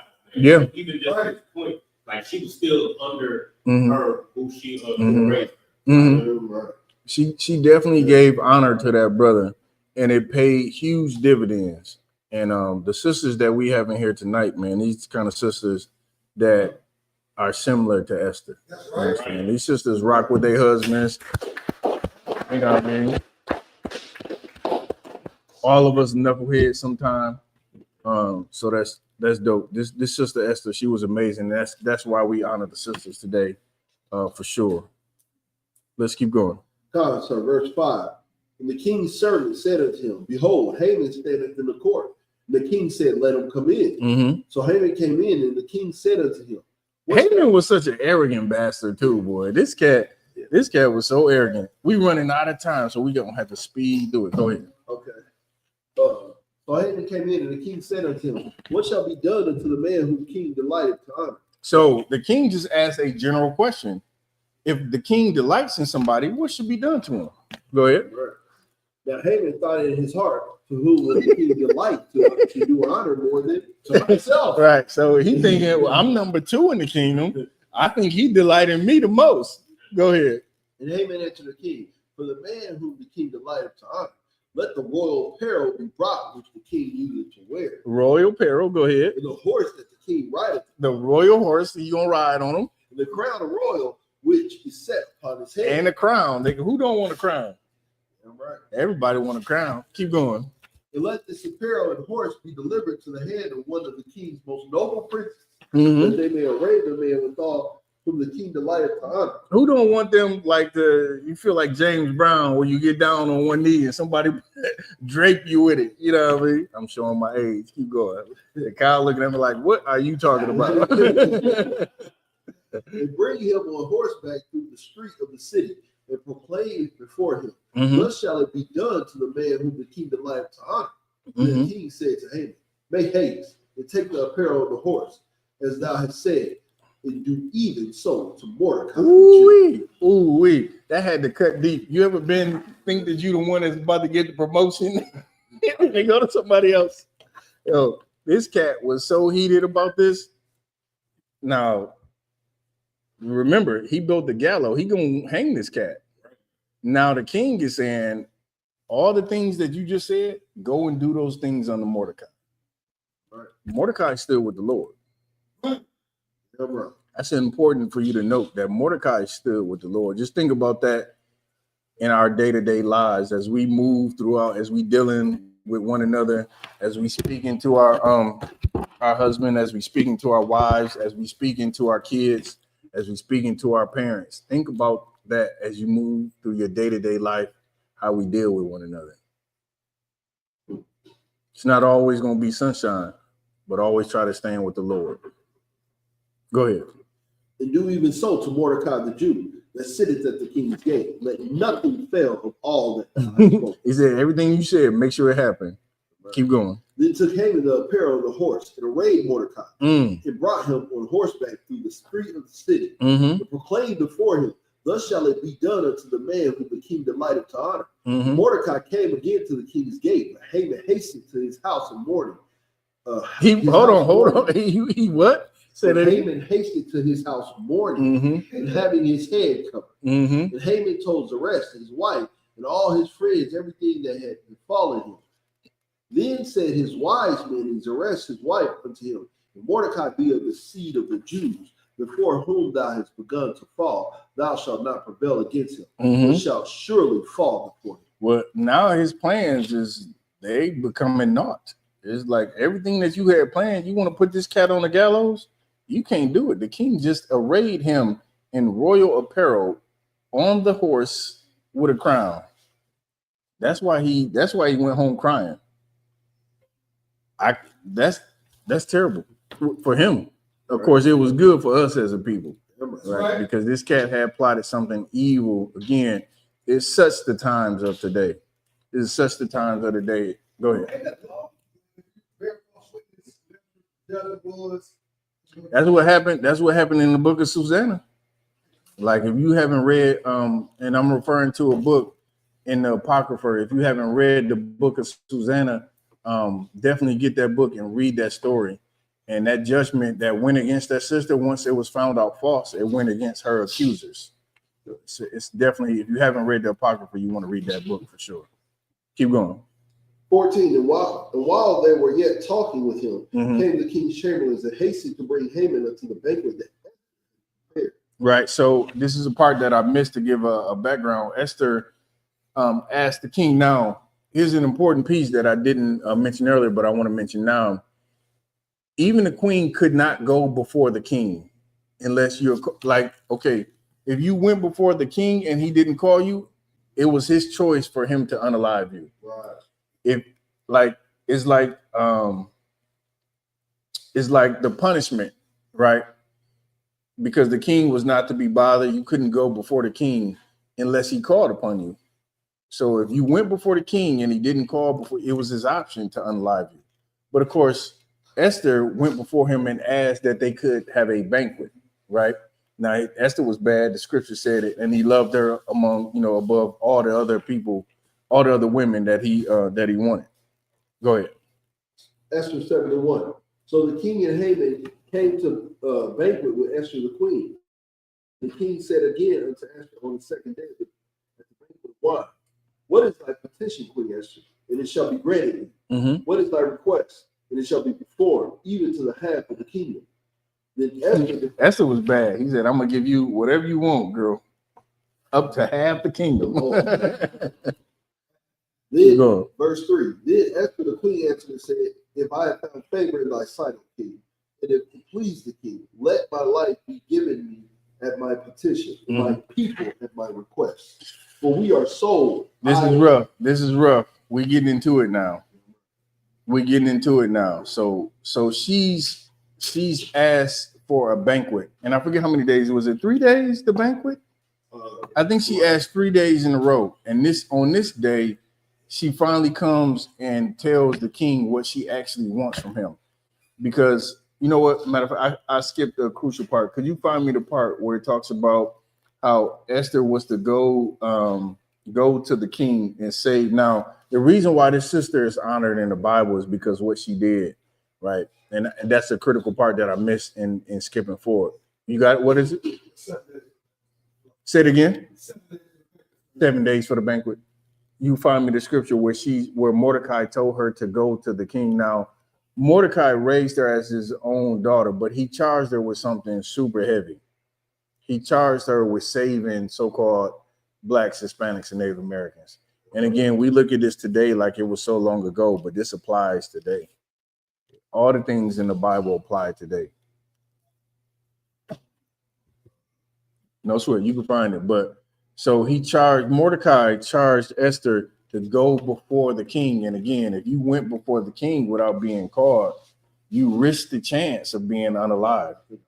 So he wanted her. You got it? What is it, Kyle? The book of Esther 4:13. Right. Good. Go ahead. Then Mordecai commanded to answer Esther, speak not with thyself. That's a heavy thing right there. That's a heavy thing to not think about your own preservation. And that's what many of us so-called Black, Hispanics, and Native Americans do. We think about ourselves. Like when there's something going on in the Hispanic community, Black people are like, when there's something going on in the Black community, Hispanics like, we don't even think about the brothers and sisters on the reservation. 30% of the reservations don't have running water today. 30% of people on reservations today don't have running water. Can you imagine that? No running water in your house. That I can't even fathom that. You think you poor in the ghetto, you got water. Your water may be off, but you got it. You understand? They don't have running water. As a people, we are destroyed. And it's not going to get better for us until we learn how to serve the Lord. You would think at this point, we'd have came out of it. The Chinese been over here. Chinese came over here after us. Chinese got Chinatowns in every major city. Arabs come over here. Africans come over here. They all establish their own little communities. They build up wealth. They build up businesses. They build up everything. Why Black people ain't did it? That's because the Lord is against us. Right. Better get the Lord. We better get the Lord on our side. Go ahead, Isaac. I'll go with you with this, but also really like once we start integrating and everything and coming trying to integrate with everybody, we lost our school, we lost everything that we had pertaining to us. Once we started Black Wall Street and all that was big because we spent money with each other. You know, we got the biggest consumers in this country. Yeah. So we spend money with our own. Yeah. We build our own. Yeah, definitely. The Lord told us to be a holy people. And you go to church, you think holy is, grandma on the floor shaking, and somebody cover her up, and she's speaking in something you can't understand. That's not holy. Holy simply means to be separate. Right. That's what holy means. The Bible says that we are a separate people. We're not to integrate and be with people and trying to celebrate all these holidays. They're not for us. This is a feast day. This is what the Lord, you can find this in the Bible. I can't find Christmas in the Bible. I can't find Valentine's Day, Mother's Day, Father's Day. Nobody got to tell me, you got to sis. Help her out so she is silent. All right. Keep going. Go ahead. Then Mordecai commanded to answer Esther, speak not with thyself, that thou shalt escape in the king's house Mm-hmm. more than all the Jews. Right. So he told her, don't think that you can escape just because you're in the king's house. You're gonna be able to escape. Keep going. 14, for thou together will not cease at this time. Then shall their enlargement and deliverance arise to the Jews from another place. Mm-hmm. But thou, thy father's house, shall be destroyed. Listen, he dropped something so heavy on her. He said, don't think because you're in the king's house, you're gonna be safe. You gotta look at all of us. And that's what we try to do in the school, man. Well, that's what we do in the school. Right. Commissioner Hunter taught us, man, to care for Blacks, Hispanics, and Native Americans. Keep going. Actually, pick up where we at. Where you at? I think it's a little bit more. Keep going. And who knoweth whether thou art come to the kingdom for such a time as this? Listen, heavy right there. He said this: you may have been come to this kingdom for this reason. You don't think the Lord moves chess pieces? He absolutely does. That's right. Any more? If I could read 16. Go ahead. Verse 16. Go gather all the Jews that are present in Shushan. Neither eat nor drink 3 days, night or day. I also and my maidens will fast likewise. The sister knew she had to do something heavy. Listen, Esther told Mordecai, go tell all the Jews to fast for me so that I may have strength. Again, your sister did something so wonderful and great for us as a people. She went and stood before the king with the possibility of being unalived. Now, these is crazy times we're talking about in this Bible. Like, for me, that's a lot of courage. You know what I mean? If it's a possibility that you're going to die, she said, you know what? I know I got to do this, but please go tell everybody to fast and pray for me so I can have strength. Go ahead. Just real quick to your point, it's crazy because even in that captivity, we understood we were one people. Like, just recently, Black people tried to do that thing with Target. What was it? The blackout. A whole day, they were not going to buy nothing from Target. Yeah. They thought that was going to matter. Yeah. It showed that we don't understand how to come together for something that does. Yeah. There's no way you're going to stop buying something for Target for a day and it's going to matter. It doesn't matter. Yeah. And I even told them that. I said, I didn't go to Target, but if I wanted to, I would have. Because if you really want to make a statement, the statement's right here. Right. What we are doing is the statement that's going to make us not only come together, but actually bring us up out of captivity. Not by Target, believe me, they just laugh. They might make it out. It don't even matter. Go ahead, sis. Esther? Yeah. Absolutely. This is talking about Israelites right here. Now she was married to a heathen king, right? But she was definitely an Israelite. Mordecai. This whole story is about Israelites. Yeah. Absolutely. Well, not just that. Anybody who went before the king who wasn't called, whether it was a man or a woman, if he didn't call you, you run the risk of being unalived. Now, if he wanted to hear what you had to say, of course, then he wouldn't. But you run the risk of being unalived. And that was just, kings, heathen kings, who knows? What was that? King Louis, he cut off the heads of so many people. These heathens do all kind of crazy stuff. But she had a lot of heart and she had a lot of love for her people, for sure.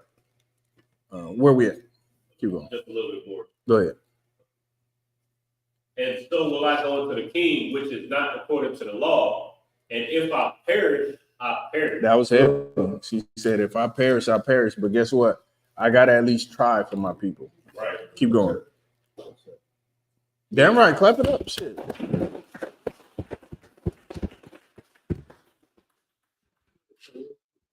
That's the spirit, not only sisters, all of us. Right. Like when we talk about coming together, every last man, woman, and body should have that spirit. Meaning, whatever it takes for us to come together, I'm going to do. I'm going to go above and beyond. What we got to do is care. You got to care. You got to care about the people. You know what I'm saying? You cannot be selfish. America teaches us how to be selfish. So if you want to be selfish, continue listening to America. But if you want to serve your God, you want to matter to your people, you have to care about your people. And she is a great example. Great example. Listen, and brothers who go to camp, you know this. You know, we stand out on the street corners and we prophesy unto the people, and we say things that people do not want to hear. And people often, very often, threaten us. They come up against us and they want to harm us. So just so you know, ladies, the men that's in this room, they are very courageous. They're very courageous. Why? Because there's all kind of people on the streets that say that they're going to harm us. Now, of course, we know better. It is what it is. Isaiah told me if it's on the flow, it's on the flow. So we go out there, man, and we stand for things that we believe in, and the world looks at us as you know, crazy people.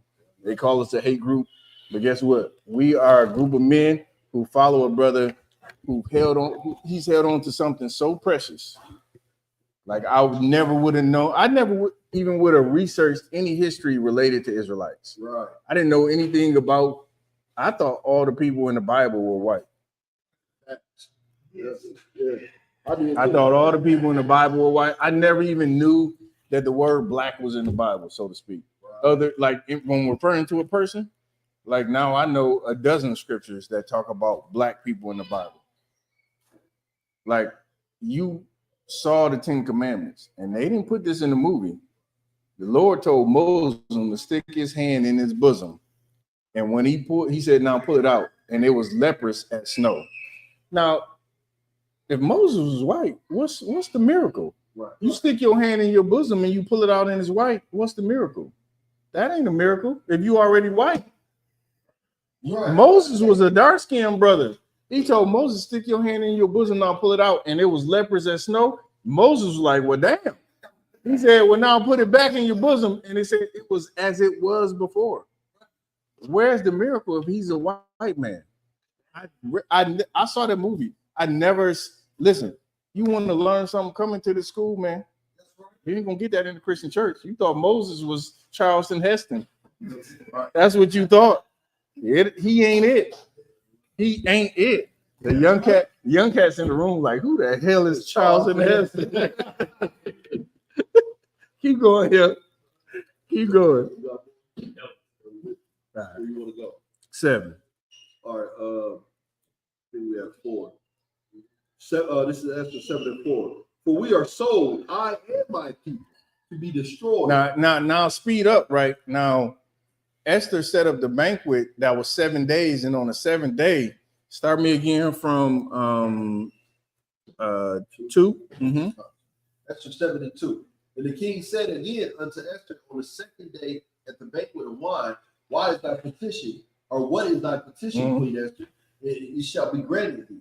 What is thy request? And it shall be performed, even to the half of the king. Mm-hmm. Then Esther the queen answered and said, if I have found favor in thy sight, O king, and if it please the king, let my life be given me at my petition. Now she dropped something so heavy on the king. He's like, well, I don't want to speed ahead. Keep going. And my people at my request. Mm-hmm. For we are sold, I and my people, to be destroyed. It's like to be slain, marriage. Mm-hmm. But if we had been sold for bondmen and bondwomen, I had held my tongue. Now this sister know how to work a room. She landed on a little bit. Like Esther is saying, okay, me and my people are to be destroyed. Now, if we was just to be sold as slaves, I wouldn't say nothing. She would have said something, but that's what you call like being wise as a serpent, harmless as a dove. Like she's definitely know how to communicate and how to get what she wants through being a woman, right? It's a skill set for sure that our women could learn. Keep going. I had held my tongue, although the enemy could not countervail the king's damage. Mm-hmm. Then the king Xerxes answered and said unto Esther the queen, who is he and where is he that there's presumed in his heart to do so? Now, granted, you the king, you don't even, if somebody comes to you and says there's a people, right, their laws is not your laws. What do you say? Their laws are diverse or something like that, and they don't keep the king's laws, and these are people, they're just different. You know, we don't need to deal with them. So Haman is coming to the king's like, we don't need to deal with these people. We just need to get rid of them. King's like, okay, they sound like trash to me. Just get rid of them. He didn't know that he was talking about his wife's people. So now she's presenting it before him. And she set it up so smoothly. She got them all buttered up for 6 days, and on the 7th day, she dropped the bomb on them.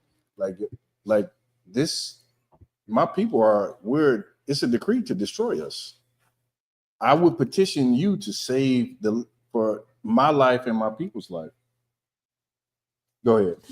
So verse 6, and as you said, the adversary and the enemy is this wicked Haman. Now imagine you number 2, you over 127 provinces. 127 provinces. You number 2 in command. You're the king's right-hand man. And now the king's wife came in there and said, you're trying to destroy. He's trying to destroy me and my people. Keep going. Then Haman was afraid before the king and the queen. I would be afraid too, because he plotted and he knew that he was a snake. Keep going.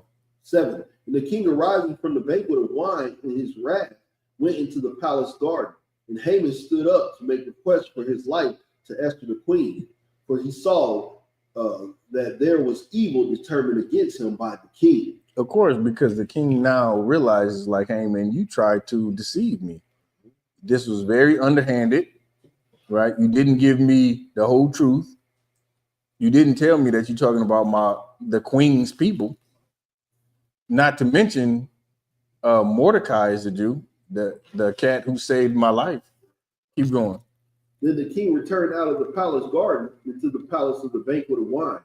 And Haman was fallen upon the bed whereon Esther was.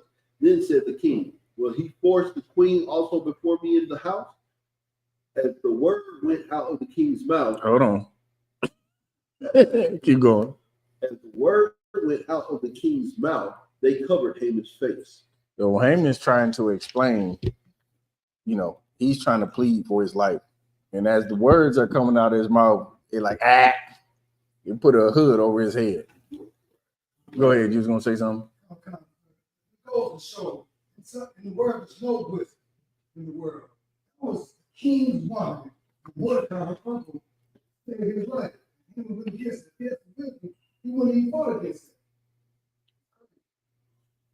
It is crazy, but it's definitely the spirit of the oppressor today. It's nothing changed. You see the same thing. Like America prefers for you to lose your spirit.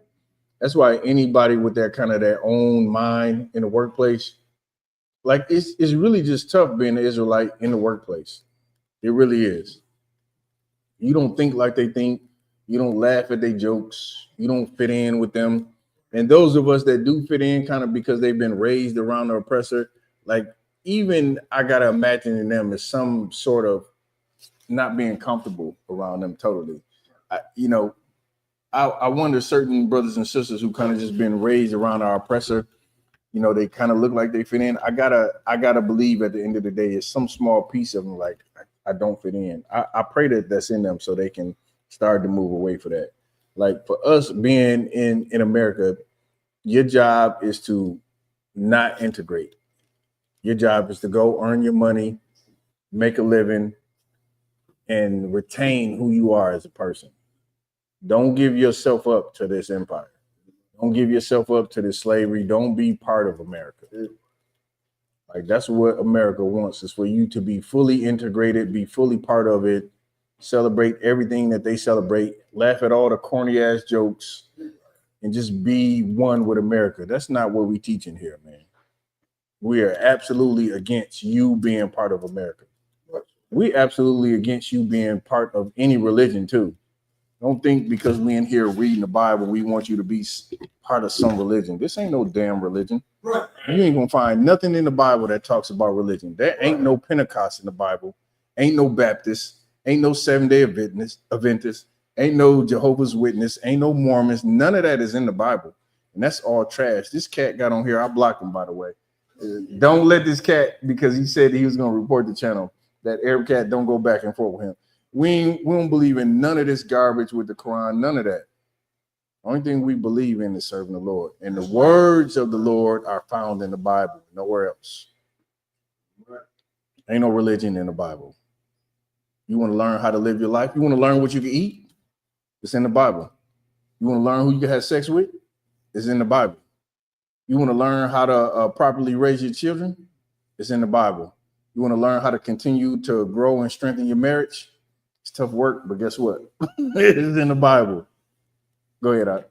No, I'm trying to know hypothetical. But you don't think once the king was found out that he ordained for his wife's people to be killed, you don't think he probably would end up killing people? I mean, I guess if you want to go hypothetical, would you? I ask you the question: would you? You would? If you tricked me into killing my wife's family, and I didn't know that's what she did, you died. Yeah, I guess I missed your question. Like before she presented that to him, Mm-hmm. he didn't know that was his people that Mm-hmm. passed the decree on. Mm-hmm. That happened, seeing that he misguided the king. Mm-hmm. You don't think after the king did it, you don't think, I'm not going to be hypothetical, you don't think he would have been like, oh, maybe just had me kill my wife's people? You don't think he would have turned around and killed me anyway?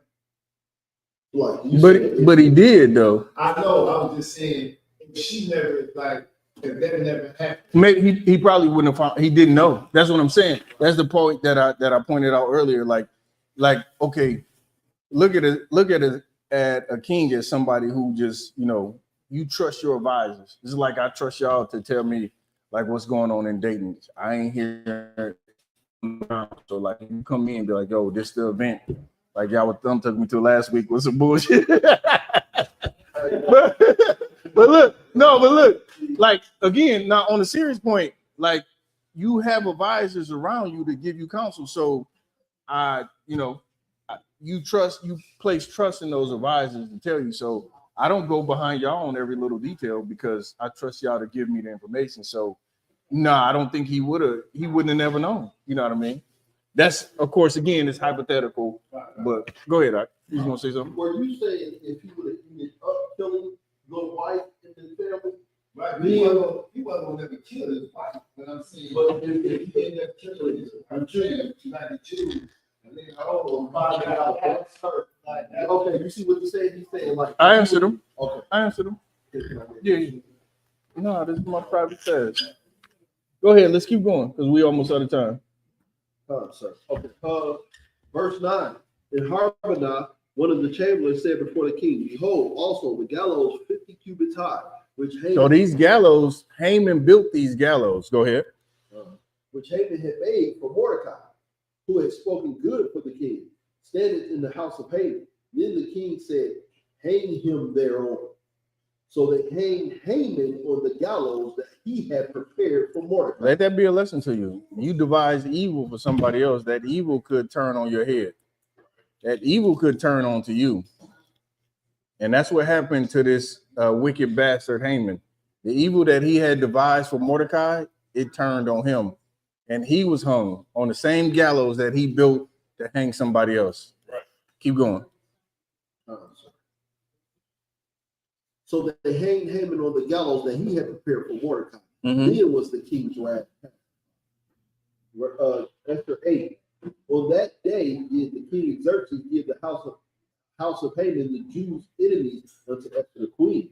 And Mordecai came before the king, for Esther had told what he was unto her.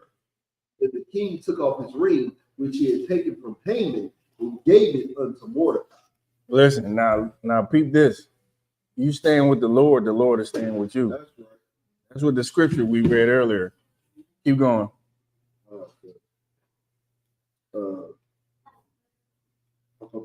Verse 3. Oh no, it's like it. And Esther set Mordecai over the house of Haman. And Esther spake yet again before the king, and fell down at his feet, and beside him with tears to put away the mischief of Haman the Agagite, and his device that he had devised against the Jews. Right. So Esther went to the king and asked that he canceled the decree to unalive all the Israelites that was in the 127 provinces. Verse 4. Then the king held out the gold scepter towards Esther. So Esther arose and stood before the king and said, if it please the king, if I have found favor in his sight, and the thing seemed right before the king, and I be pleasing in his eyes. let it be written to reverse the letters devised by Haman, the son of Hammedatha, the Agagite, which he wrote to destroy the Jews, which are in all the king's province. For how can I endure to see the evil that shall come to my people? Or how can I endure to see the destruction of my kindred? Then the king Xerxes said unto Esther, the queen, and to Mordecai the Jew, behold, I have given Esther the house of Haman, and him they have hanged upon the gallows, because he laid his hands upon the Jews. Let's go to drop down to 15. Verse 15. Mordecai went out from the presence of the king in royal apparel, blue and white, and with a great crown of gold. At the end of the day, the brother that stood with the Lord, who was about to be unalive, what did it say happened to him? And Mordecai went out from the presence of the king in royal apparel, blue and white. He went in smelling stinky and came out smelling, I can't even think of the analogy. I wanted like $1 million. You understand? Like he went out in the king's apparel on, which is, of course, what the Lord will do for you. Again, he'll make your enemies be at peace with you. Keep going. And with a garment of fine linen and purple, and the city of Shushan rejoiced and was glad. The Jews had light and gladness and joy and honor. And in every province and in every city, whithersoever the king's commandment and his decree came, the Jews had joy and gladness, a feast and a good day. And many of the people of the land became Jews, for the fear of the Jews fell upon them. This is why we celebrate this day today. If you go to Leviticus, the 23rd chapter, Leviticus, the 23rd chapter, you'll read about the things that you're supposed to celebrate. Now, of course, you're not taught this in the Christian church. You're taught to celebrate, what's it? Valentine's Day. What's that? No, Leviticus. 23 is the feast day. I'm talking about feast days. Talking about high holy days. What you talking about? No sweat. So Leviticus, the 23rd chapter, shows us what days we're supposed to celebrate. In America, we're taught to celebrate from the beginning, the New Year, right? Which is the worship of Greek gods and Roman gods. Valentine's Day, right? Valentine's Day, which is another Roman and Greek god. Mother's Day, Father's Day, 4th of July. I don't even know why niggas celebrate 4th of July these days. That's diabolical. Easter is another day. Again, do we have anybody got a Bible dictionary? Probably not. You go and read the Bible dictionary. It says Easter is properly translated as Passover. Of course, which is coming up April 12th. That's in the Bible, the Passover, not Easter, right? All these things that we celebrate in America, you won't find them in the Bible. Leviticus, the 23rd chapter, shows you what you should celebrate according to what God wants you to celebrate. There's high holy days that we celebrate. This day right here is known as a feast day. This is not found in Leviticus, the 23rd chapter, but it's a day that's been memorialized by Israelites. Why? Because we were going to be destroyed. And so all the Israelites said, you know what? This is a day that we need to remember. Right. This is a day that this sister Esther stood so boldly for us, right? She stood so boldly for us, and she stood for us so that we need to remember this day. This cat ain't check nobody. All right. So that's today. Let's keep going. Oh, sir. 8. Oh, 9. We should be 9. Mm-hmm. Georgia?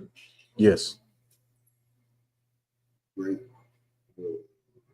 9-1. Oh, 9-1. Okay. I'm thinking we all getting hard. Esther 9-1. Now the 12th month, that is the month of Dar, on the 13th day of the same, when the king's commandment and his decree drew near to be put in execution. In the day that the enemies of the Jews hoped to have power over them, though it was turned to the contrary, that the Jews had rule over them that hated them. The Jews gathered themselves together in their cities throughout all the provinces of the king Xerxes to lay hand on such as sought their hurt, and no man could withstand them. for the fear of them fell upon all people. That's what happens when the Lord is staying with you. So we skipped over quite a bit, but the details are there. If you want to go and read the book of Esther, it's a wonderful story about sisters, about a sister standing so boldly to save her people. Right. So with that, we're gonna end the class.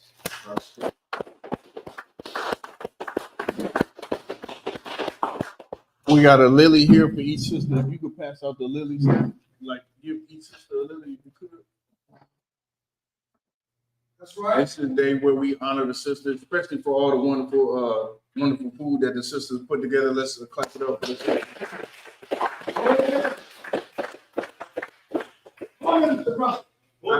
I ain't had a chance to eat none, but I'm sure it's super delicious. Go ahead, I got you some take on. All right.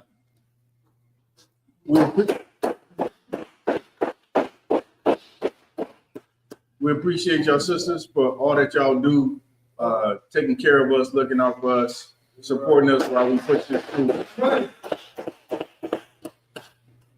All right, we honor y'all as if honor, for Esther for sure for the wonderful work that she did. So. That's right.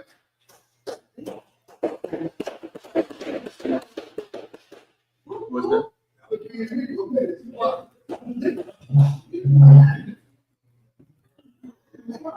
All right, with that, we're gonna say shalom.